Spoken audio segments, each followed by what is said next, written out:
Paramashivoham Om Nityananda Paramashivoham Om Nityananda Paramashivoham Om Nityananda Paramashivoham Om Nityananda Paramashivoham Om Nityananda Paramashivoham Om Nityananda Paramashivoham Om Nityananda Paramashivoham Om Nityananda Paramashivoham Om Nityananda Paramashivoham Om Nityananda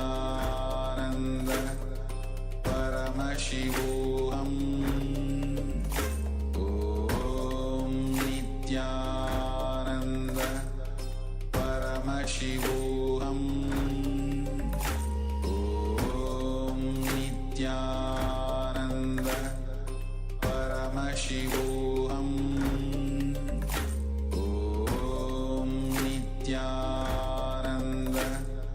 Paramashivoham Om Nityananda Paramashivoham Om Nityananda Paramashivoham Om Nityananda Paramashivoham Om Nityananda Paramashivoham Om Nityananda Paramashivoham Om Nityananda Paramashivoham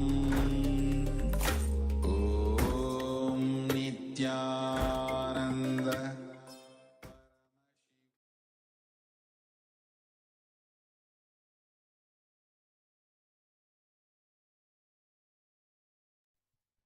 Yes. So you can now take another measurement of your pulse and see if you have succeeded in changing the value of your pulse, and also anything else that you experienced during this scanning, any healing or any revelation, make sure to share that. And also, you should not think, I know many times when we manifest this power, we have certain kind of inputs inside, but we may label them as, just thoughts or just impressions. But you need to remember that whenever you are in that space, when you are manifesting the power, this is a very sacred time during which you are in oneness with Swamiji, and therefore anything that happens inside you is power manifestation. It is directly given to you or shown to you by Paramashiva, by Swamiji. So learn to recognize that, learn to recognize anything that happens in your inner space during this power manifestation.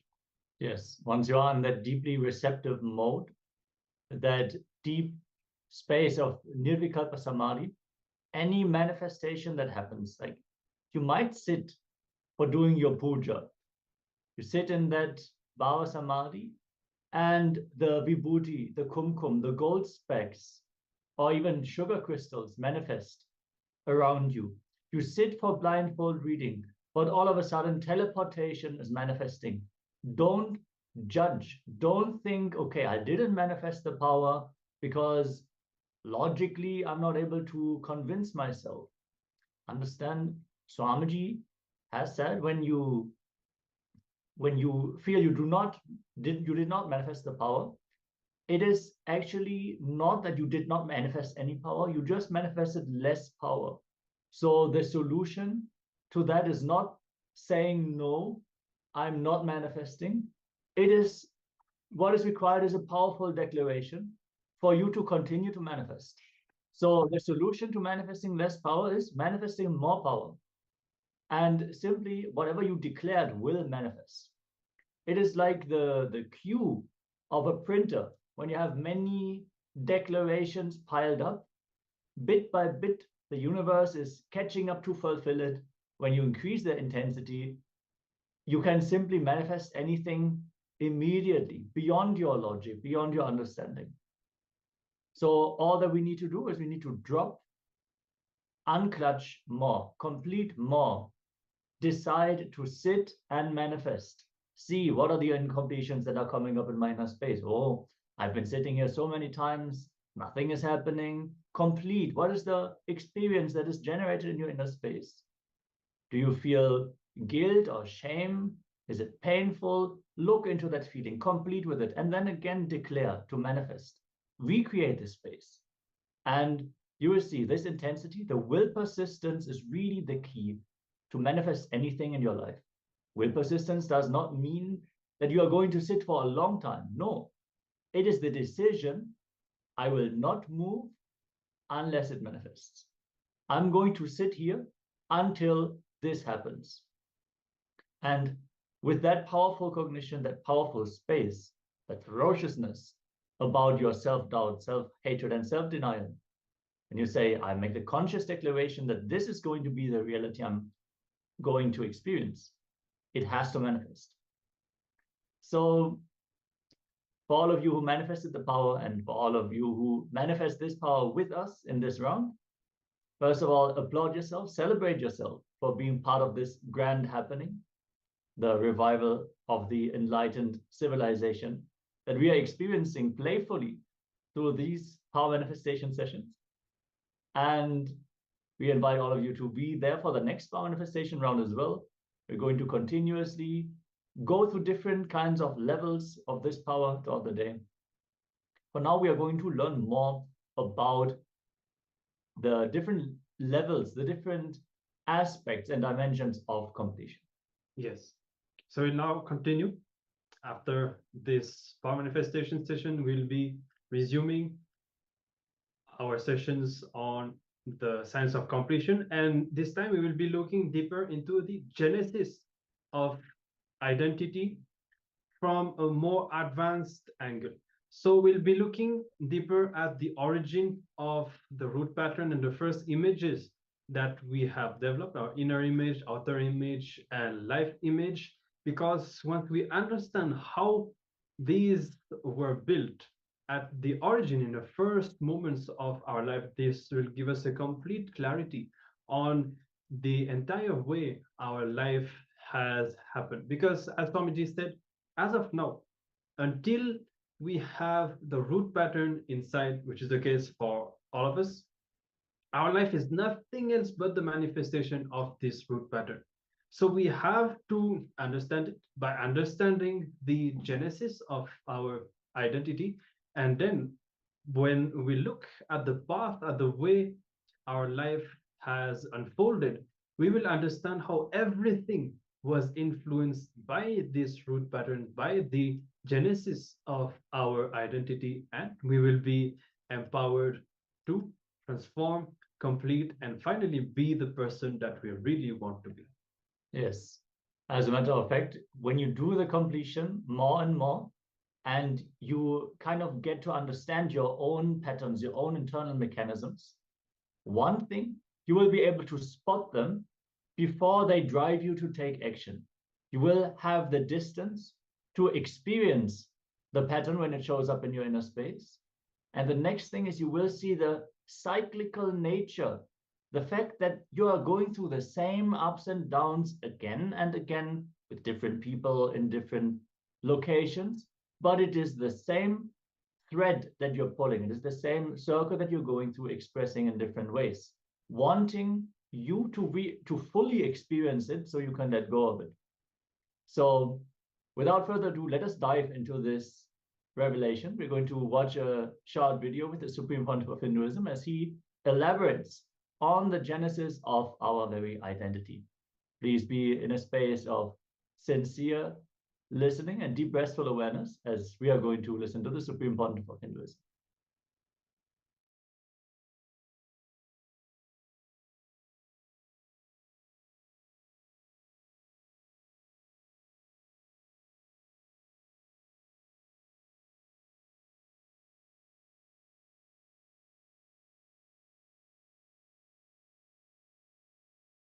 The first session is Genesis of Identity, understanding what you perceive as your identity.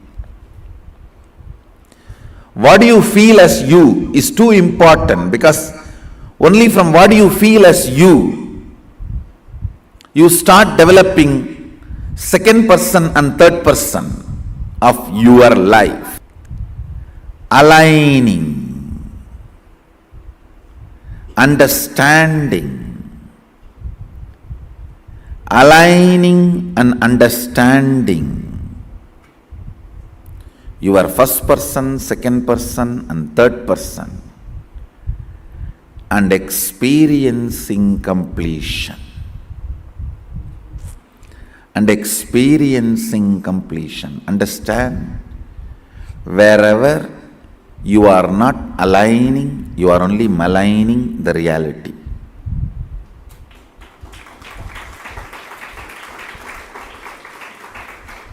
Either you align or malign. There cannot be any neutral. Either you align or malign. There cannot be any other reality.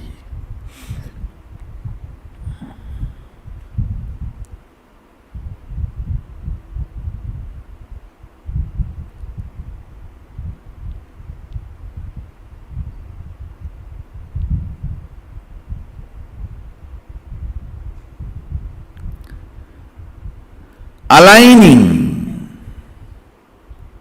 If you are not part of the solution, you are the problem. Understand? If you are not part of the solution, you are the problem. Aligning and understanding the first person, second person, third person of your life.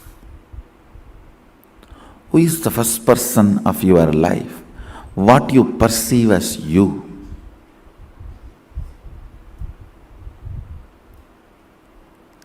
Who is the second person of your life?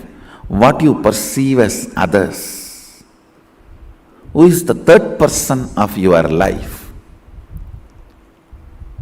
Whatever you perceive as you and others, and what you perceive as others, they and their others. Listen. Whatever you perceive as you is your first person. Whatever you perceive as others is your second person.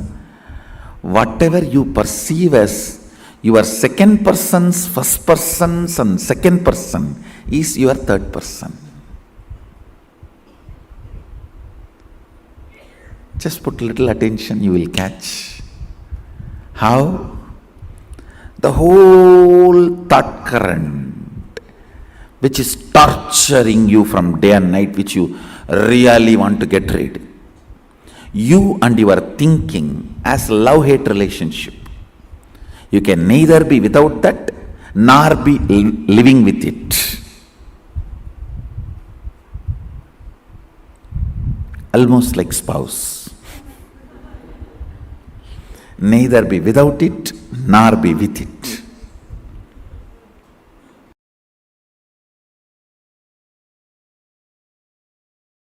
Listen.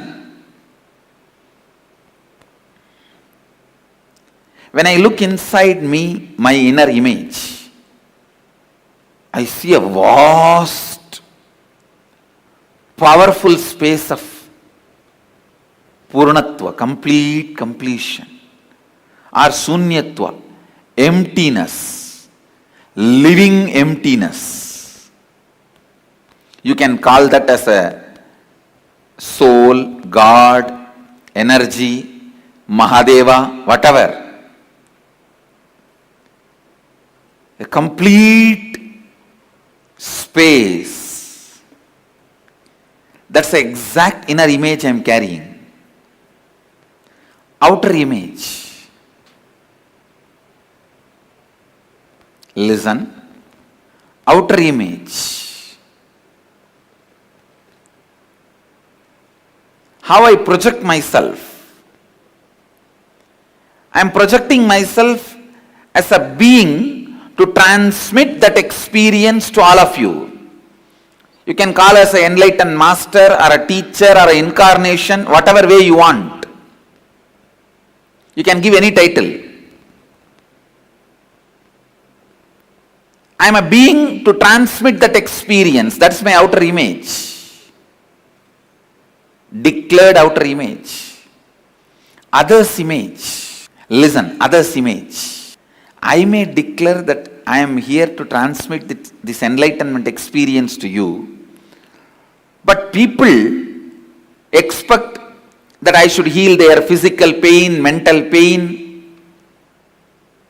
I should bless them for wealth. I should bless them for a healing relationship. Peace, bliss, contentment, completion.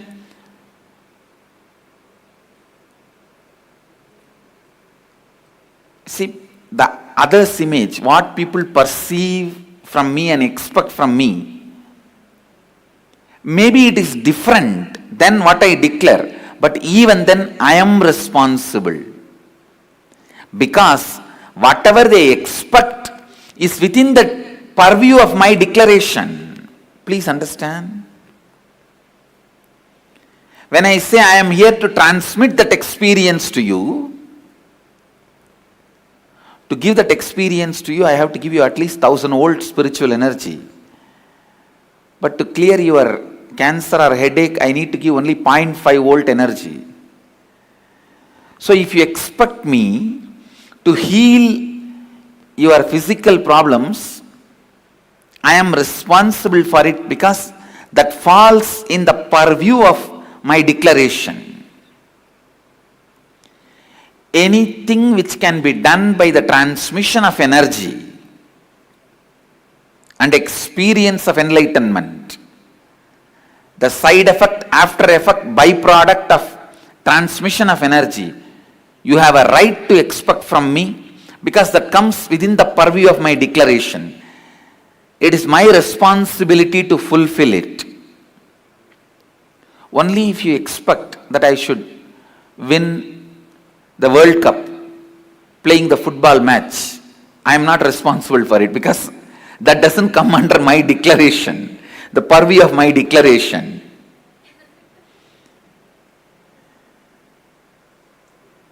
But anything you expect in the line of physical health, mental health, complete relationships, wealth, fulfillment, completion, enlightenment, I am responsible for it.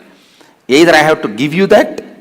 If you are not ready to receive, I have to prepare you and give you that. But till you achieve it, I am responsible. This is what is taking responsibility for others' image. And the life image. The image I have about life and others. The whole world is here to celebrate this joy with me, to celebrate this bliss with me, to celebrate this completion with me. That's all.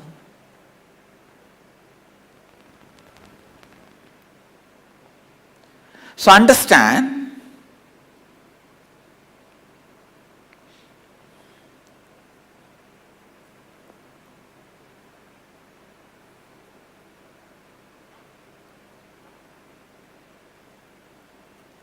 now you also look in and find out the inner image you have,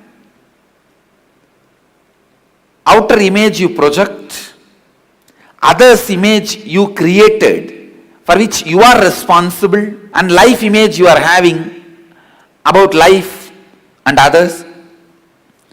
pen down exactly what you have, then we will find out the root cause of all the problems you have in your life. Then we will build the right inner image, outer image, life image, others image. Come on. First, let's spend little time in finding the inner image you are having, outer image you are having, others image you are having, life image you are having, without editing. Please start penning down.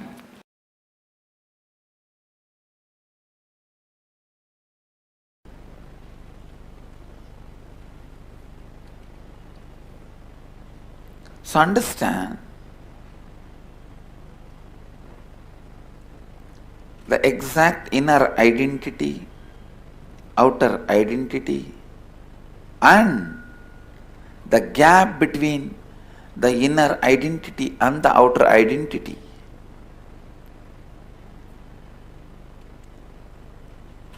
And what you want others to experience, feel about you, and what you feel about others. There is always a big gap between these two.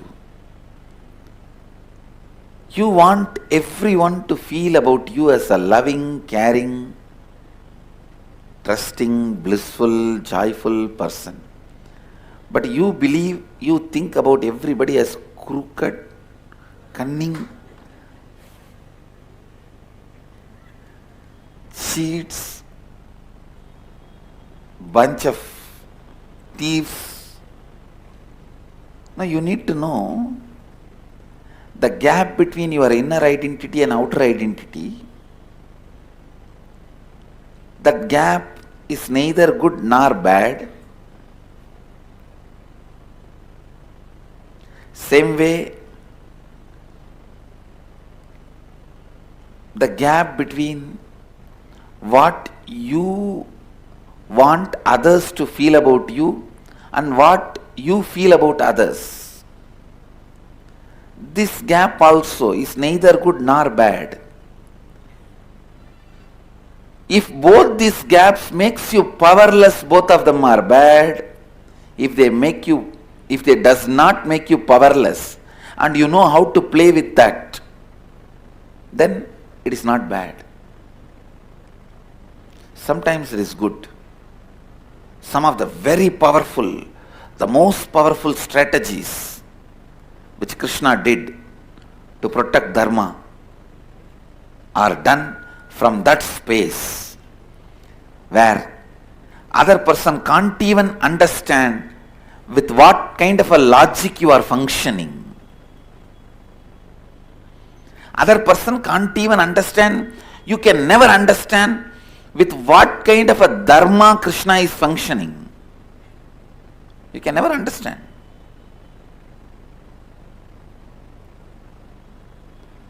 But he is the most dharmic being. Because the gap between inner identity, outer identity has not put him in powerless space. SDHT, self-doubt, hatred, denial. When he was running away from Jarasandha, I can be 100% sure he would have had a cup of coffee or a coke and chatting with his Sakhis, if not flirting, in his chariot. He would not have had a single moment of powerlessness. But if he has seen some enemy spy, immediately would have shown the face as if he is afraid, frightened, running away. He knows how to play the game with.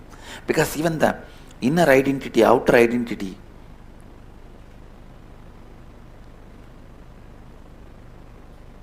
the life image and others' image, even that has become like a nail and hair for him with which he can do makeup, whatever he wants and play with it.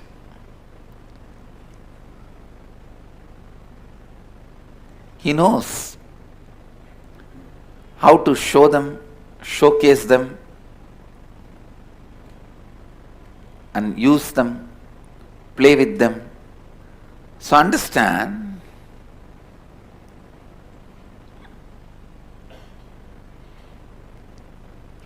not to fall into any powerlessness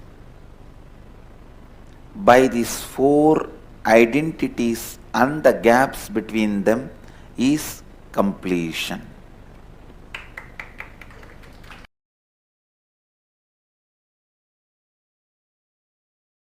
Sit. I am giving you the precise instruction from Mahadeva's definitions. Sit and decide that you are going to complete with some of these past incompletion, and let your attention be on the whole incompletion being relived with the clear understanding of unclutching, disidentify why that happened, because it has happened. With that understanding, why that happened, because that happened. Why you reacted the way you reacted, because you reacted the way you reacted. Why the action, because the action. Why the reaction, because the reaction. Any past incident has no valid, adequate reason to the present conscious cognition. Any past reason cannot be adequate for the present cognition. Any past incident has no reason or cause for why it happened the way it happened. It just happened the way it happened, and it did not happen the way it did not happen. That's all. With this clarity, relive, you will see the form you are able to remember in which the incompletion happened will melt down, will lose its power over you. That is the definition that completion has happened. The incompletions have melted down. Go on, go on, go on. Other than the form you are having this moment, you should not be able to remember any form of the past. Then you become formless. People come and ask me, oh Swamiji, I have this big low self-esteem, low inner image. How can I drop this? I have so much of SDHD. All of them have power over you because still you believe your future is going to be with them. I'll show you your future is going to be with Sadashiva.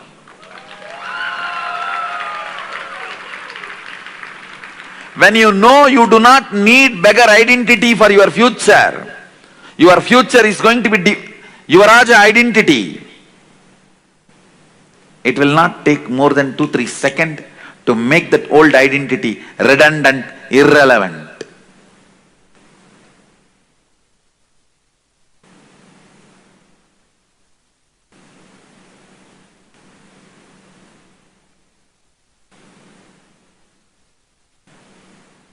I'll show you. Your future is going to be with Sadashivatva, manifesting powers.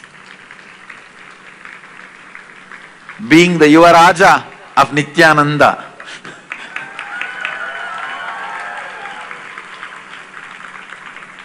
Prince of the cosmos.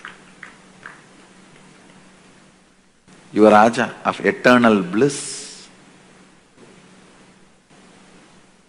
I am the minister touching your feet and saying, you are being called to be king.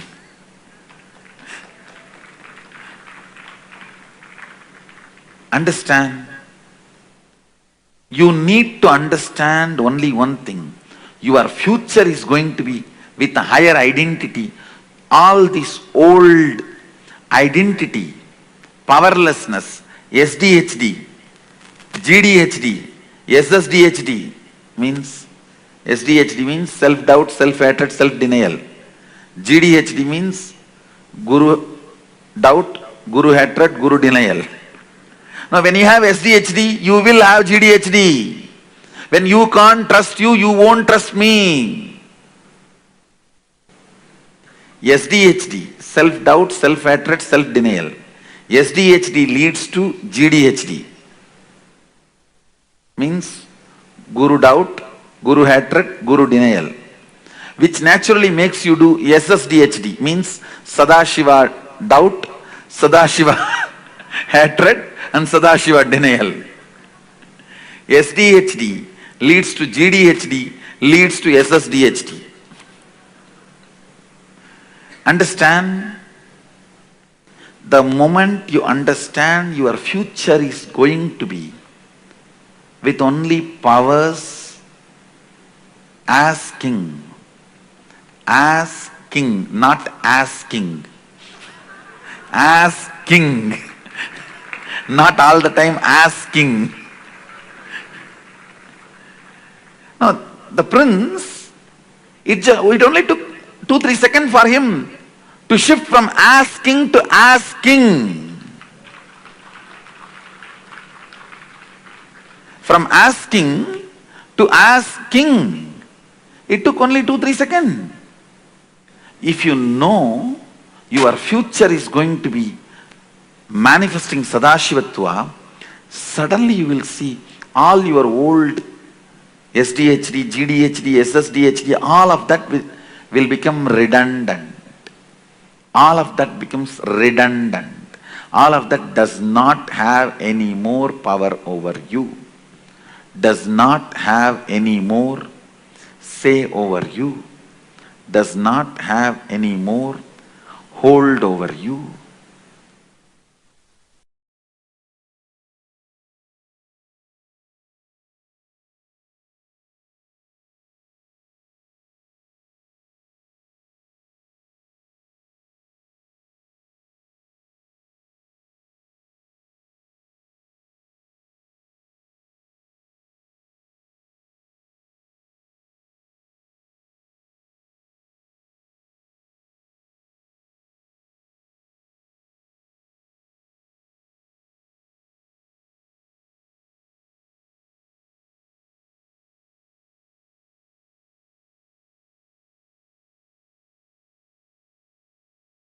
Yes. Very beautifully, Swamiji explained how, even in the example of Bhagavan Krishna, how he is able to just play with all the identities, all the in all the situations that he faces, he is able to play all the different roles that life demands from him. So if we see in our life, whenever we are not able to manifest something that we want, it's not that we are not able to just do something, but we are not able to be someone. Okay, this is the key. And we will, many of us, for example, if we are stuck, not able to manifest wealth, we will just search how can we make wealth, what kind of things we can do, how to attract opportunities and so on. But now what we need to realize is that it's all about the image that we have. We are not able to be a certain person, and because the gap is within the identity that we have. Yes, another powerful cognition Bhagavan has revealed is that no matter how long you held on to your small identity, when you experience the breakthrough and the remembrance of your true state happens in a split second, you can attain that higher identity and make the small identity redundant. And that is very much the science of completion, where the moment you understand that you are capable of reprogramming your inner space, that you are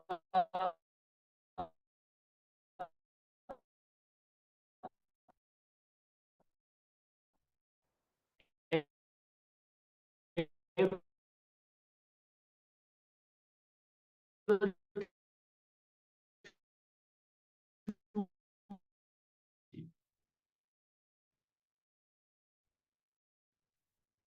Understanding what you perceive as your identity, what you feel as you, is too important. Because only from what you feel as you start developing the second person and the third person of your life. So the way you relate, the way you perceive even the people around you to grow in your job, you have to look in how do you feel about yourself. If you really feel so dependent on your boss, how is it that you are projecting yourself to him based on your identity? But before jumping ahead, let's actually enter into the internalization process. The Supreme Pontiff of Hinduism shares how he perceives his own identity. He shares, when I look inside me, my inner image, I see a vast, powerful space of completion or living emptiness. You can call that as a soul, God, energy, Mahadeva, whatever, a complete space. That's the exact inner image I'm carrying. And outer image, how I project myself. I'm projecting myself as a being to transmit that experience to all of you. That just shows how fundamentally important this science of completion is. If the very mission, the very identity, the outer identity that the avatar assumes is for us to manifest this state of completion. Yes. So we'll now start the exercise. There are going to be a few steps. The first, find out and pen down who is the first person of your life. So that is what you perceive as you. So look in and see what are the words that you would use to describe yourself. What do you feel as you? When you look inside, what is the kind of inner image that you have? This is the first step. Then, who is the second person of your life? What you perceive as others. And so that is you, means the other person. Okay, so what kind of a perception you have about people in life? You may feel that people are demanding, abusive. You'll have a certain kind of an image, and if you see, there will be certain repetitive patterns. Naturally, when you hear this statement, you'll feel that, there are so many different people, so I will have different images about all of them. How can I just write this down as one statement? But actually, if you see, there will be certain things that repeat in every relationship. So that is what you need to look into. What is the fundamental image that you have about others? The second person of your life. Then, who is the third person of your life? What you perceive as others. So yes, the second person is more like directly while you relate with someone, while the third person in general, that is more like the life image or the image that you have about the world in general. Okay, so try to pen down elaborately each of these three and find out what is the fundamental words, the fundamental cognition that you have. Because remember, as Maharaj was sharing just now, it is the cognition that you have that literally creates the people in your life. So if you believe, for example, that people are exploiting, you will naturally attract that kind of people, and you will even invoke that kind of an attitude within the people that you meet. But if it is not there, if you're able to shift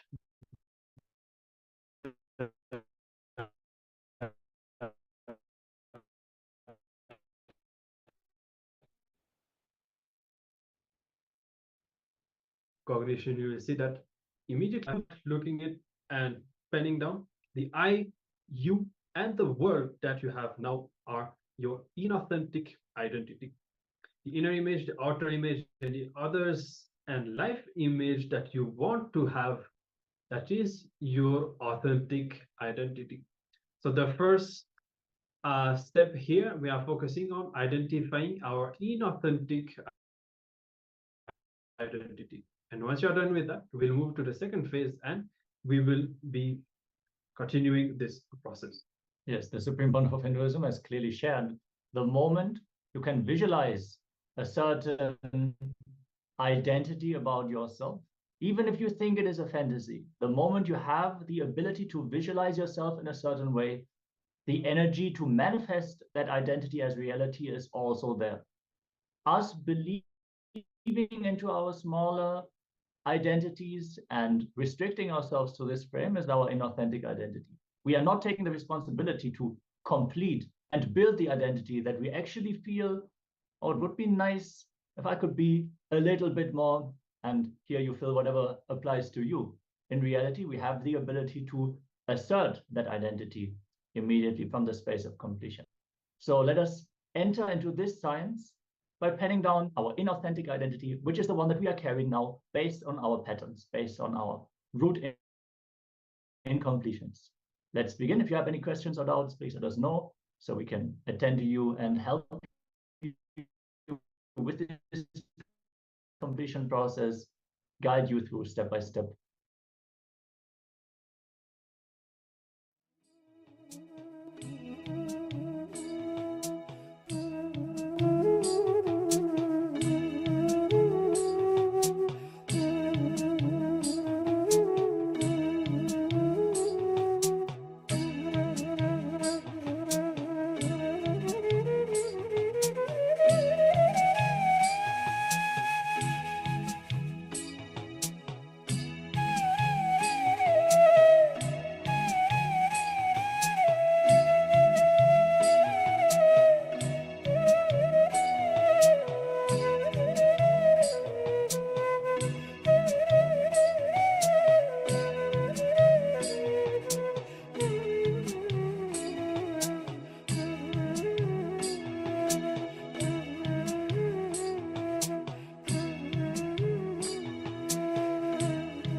Yes. So let's move to the next phase now. So you would have pen down the I, you, and the word that you have right now, which is your inauthentic identity. All right. Now you're going to identify and pen down all the incompletions that are stopping you from expressing your authentic identity. So how you want to be, how you want your inner image to be, and your relationship with others, how you want to exist. Find out the incompletions that are stopping you from expressing that. And for each incompletion, find out and pen down the incident when that incompletion started in you.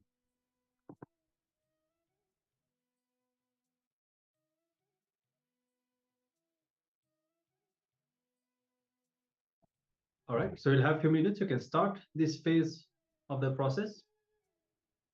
And if you have any doubt or question, please let us know in the chat.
Yes. So now, continuing in this completion process, you'll be relieving to complete with all the incidents that you have written, or the incompletions that are stopping you from achieving and expressing your authentic identity. So remember, reliving is relieving. So pick up each incident that you need to complete with and sit with yourself, relive that whole incident in yourself, and see it as it was in the past. See yourself wearing the same dress and of the same age, the same form. Just go back to the same situation, same emotions, intelligence, the same understanding, the same experience, and so on. So here it's important that you completely forget of the person that you are right now and re-experience the incidents as it was when it really happened. All right. And also don't justify anything from your present context. Remember that it's really about completion, not about brooding over. We're not trying to give reasons to ourselves or justifications or console ourselves and so on. Purely relive the incident so that its influence on your present and your future will be removed. Exactly. The influence these incidents have over you are only because of the experiences that were generated in these situations. So you need to re-experience the incident as you felt in that moment of time. So intensely go through the emotions that you had at that time. Even if from today's logic, the situation might not seem as big as it seemed to you at that age.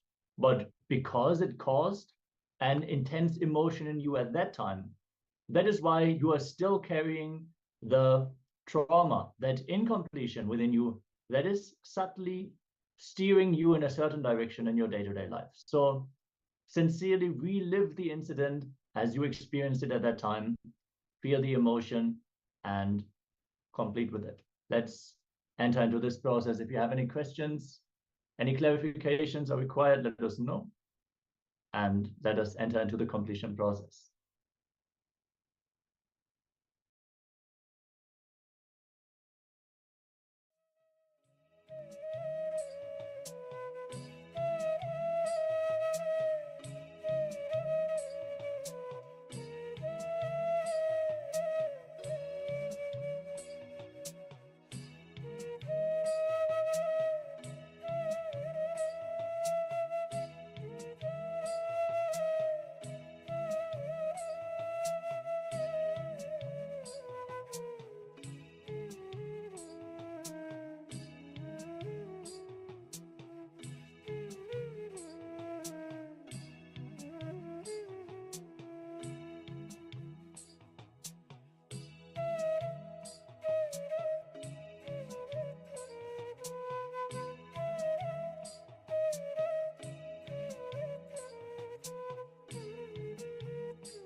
All right.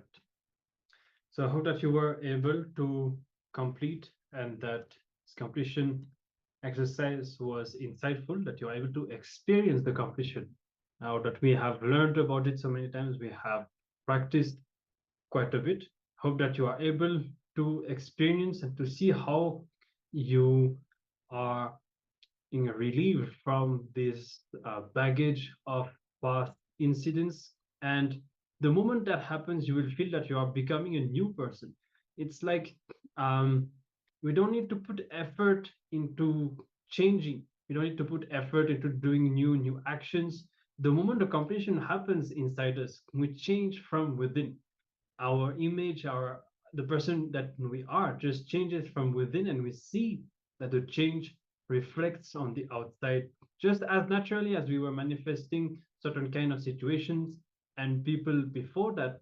As naturally we now manifest a new life, new opportunities, new people, and the whole thing just changes when this completion happens inside us. All right, so with this, of course, if there is anything that you wish to share, please let us know. Even if you're having difficulty completing, or if you're not sure if you are doing the process right, or if it is working, you can let us know. We will guide you. Otherwise, let's now get ready to start our next session, which will be another round of the power manifestation. Yes. In this power manifestation, we're going to scan our own body. We're just going to let Swamiji reveal whatever needs to be revealed about our own body. So you're going to sit and connect to Swamiji through your third eye. Be in that receptive mode, unclutch from anything that is going on in your inner space, and simply let Swamiji reveal through you what all needs to be revealed about your own body. And as you maintain the eyes closed, just receive everything that is being showered on you. And once we let you know that it is time to open your eyes, pen down elaborately whatever was revealed in your inner space. If you feel any emotion, any notion in your body, any experience you have warmth in a specific area, pain in that area, all these things, note everything down. If you see any images, you hear any sounds, perceive any smells, note all this down.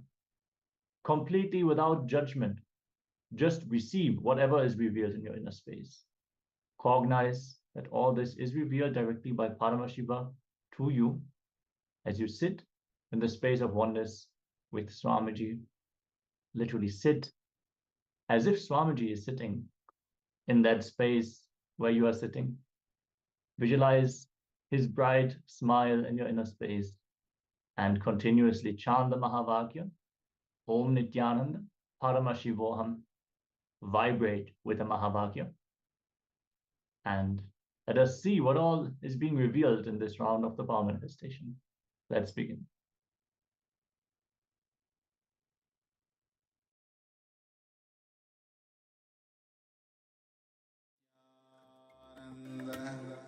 Paramashivoham.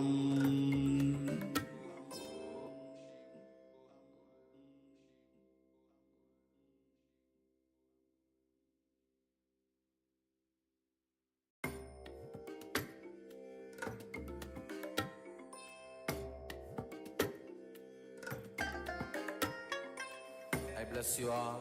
Let you all open all your three eyes and manifest the powers of Mahasadashiva. Om Nityananda